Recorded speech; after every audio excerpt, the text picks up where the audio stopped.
नमाज का वक़्त दाखिल हो चुका था, अजान नहीं आई थी, नमाज पढ़ ली, नमाज होगी या नहीं। औरतें ज्यादा ये सवाल पूछती हैं कि हम क्योंकि घरों में नमाज पढ़ती हैं, नमाज का वक़्त दाखिल हो जाता है, अजान नहीं आई होती, हम नमाज पढ़ लेती हैं, हमारी नमाज हो जाती है या नहीं। और मर्द हजरात अक्सर ये सवाल करते हैं कि हम जब मस्जिद में आते हैं, नमाज का वक़्त तो होता है लेकिन अभी तक अजान नहीं आई होती, हमें कुरान की तिलावत करनी होती है, इसलिए हम पहले सुनते पढ़ लेते हैं, बाद के अंदर कुरान की तिलावत पे बैठ जाते हैं और जिस वक्त मुअज्जिन आता है, अजान देता है, हमें फिक्र लायक हो जाती है कि हमारी पता नहीं सुनते हुई हैं या हम दोबारा पढ़ें। और मैंने खुद देखा है अक्सर मुसलमान अजान से पहले भी सुनते पढ़ लेते हैं, बाद के अंदर पता चलता है कि ओहो अजान तो नहीं हुई थी। जब अजान हो जाती है दोबारा सुनते पढ़ते हैं, वो समझते हैं हमारी सुनते अदा नहीं हुई। तो ये सारी तफसील से बात आपके सामने रखेंगे। सबसे पहले औरतों के मुतल्लिक बात कर लेते हैं, क्योंकि औरतें ये सवाल ज्यादा करती हैं। औरतों के लिए बिल्कुल जायज है,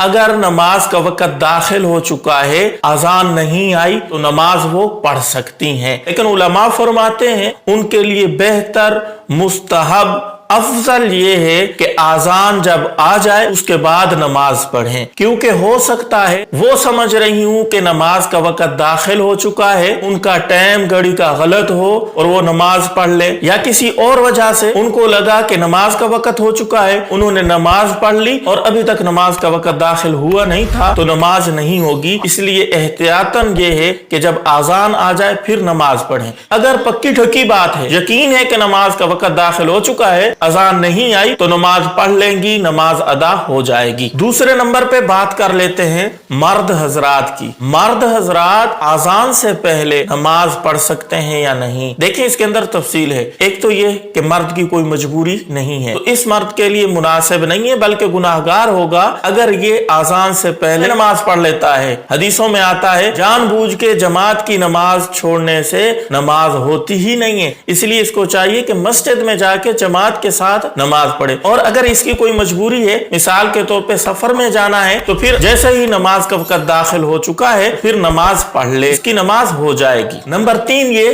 कि किसी शख्स ने अजान से पहले सुनते पढ़ ली है, नमाज का वक़्त दाखिल हो चुका था, अजान नहीं आई थी, इसने सुनते पढ़ ली, तो अब अजान के बाद ये दोबारा सुनते पढ़ेगा या वही सुनते इसकी अदा हो जाएंगी, दोबारा ना पढ़े। तो ये बात भी अच्छे तरीके से समझ लें। अगर किसी शख्स ने अजान से पहले सुनते पढ़ ली हैं, इसकी सुनते बिल्कुल अदा हो जाएंगी, लेकिन उलमा फरमाते हैं आजान के बाद सुनते पढ़ना इसके लिए अफजल है, क्योंकि फर्ज नमाज और सुन्नत नमाज के दरमियान कम से कम वक्फा होना चाहिए। अगर ये आजान से पहले सुनते पढ़ लेता है तो जाहिर है सुन्नतों और फर्जों के दरमियान वक्फा ज्यादा हो जाएगा, इसलिए अजान के बाद सुनते पढ़े, कुछ देर के बाद फर्जों की जमात खड़ी हो जाएगी तो जमात के साथ शरीक हो जाए, तो ये अमल इसका ज्यादा बेहतर है। चौथी बात अक्सर लोग पूछते भी हैं, देखा भी गया है, आजान अभी तक नहीं आई होती, सुनते लोग पढ़ लेते हैं, जैसे ही मुअज्जिन आता है अजान देता है, ये 75% तकरीबन लोग गलती करते हैं, उनको मसले का पता नहीं, वो समझते ये हैं कि हमारी वो सुनते अदा नहीं हुई क्योंकि अजान नहीं आई थी, जैसे ही अजान खत्म होती है वो दोबारा वही सुनते पढ़ लेते हैं, तो ये गलती पे हैं, उनकी सुनते वो अदा हो जाएंगी, दोबारा पढ़ने की जरूरत नहीं है। उम्मीद है अच्छे तरीके से आपको बात समझ आ गई होगी। इस मुतलका किसी के ज़हन में कोई भी सवाल है आप कमेंट के अंदर पूछें, इंशाल्लाह जवाब देने की कोशिश करेंगे। अस्सलामु अलैकुम व रहमतुल्लाहि व बरकातुहू।